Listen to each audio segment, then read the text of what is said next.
បញ្ចប់ការរស់នៅរបស់ពលរដ្ឋក្នុងអគារចំណាស់ទ្រុឌទ្រោមអាយុកាល75ឆ្នាំចាប់ពីពេលនេះតទៅអគារអង្គរមានជ័យជាសំណង់ប្រវត្តិសាស្ត្រនិងអតីតសណ្ឋាគារចាស់សាងសង់តាំងពីទសវត្សរ៍ឆ្នាំ1950ស្ថិតនៅលើផ្លូវព្រះមុនីវង្សកែងផ្លូវកម្ពុជាក្រោមត្រូវបានអាជ្ញាធរចាប់ផ្ដើមហ៊ុមព័ទ្ធហើយដោយសារមានការព្រួយបារម្ភខ្ពស់អំពីស្ថានភាពទ្រុឌទ្រោមដែលអាចនាំឲ្យបាក់រលំដោយយថាហេតុបើទោះបីមាន4គ្រួសារនៅតែរស់នៅជាន់ផ្ទាល់ដីនិងប្រកបអាជីវកម្មដោយមិនព្រមចាក់ចែងក៏ដោយស្ថានភាពនៃអគារមានសភាពទ្រុឌទ្រោមយ៉ាងខ្លាំងគួរឲ្យព្រួយបារម្ភដោយសារតែសំណង់ខ្វះការថែទាំជួសជុលឲ្យបានត្រឹមត្រូវតាមលក្ខណៈបញ្ចេកទេសអស់រយៈពេលជាយូរឆ្នាំដែលជាហេតុធ្វើឲ្យអគារទាំងមូលទទួលរងនឹងការខូចខាតប្រែស្រាំជាច្រើនកន្លែងជាពិសេសគ្រឿងបង្គុំសំណង់មានសភាពពុកផុយខូចអស់ប្រមាណ 50%អាចបណ្ដាលឲ្យរលំបាក់ស្រុតនៅពេលណាមួយលោកខៀវបូរិនអនុរដ្ឋលេខាក្រសួងរៀបចំផែនដីនគររូបនីយកម្មនិងសំណង់និងប្រធានក្រុមការងារសម្របសម្រួលក៏បានបញ្ជាក់ថា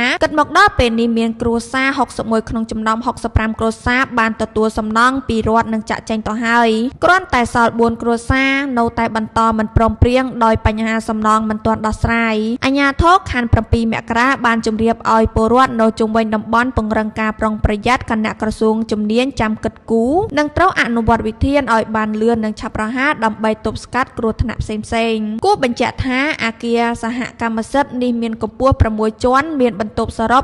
107បន្ទប់លើផ្ទៃដីប្រហែល590ម៉ែត្រការ៉េបច្ចុប្បន្នអគារនេះមានអាយុច្រើនជាង75ឆ្នាំនិងស្ថិតក្នុងស្ថានភាពអាសន្នផងដែរ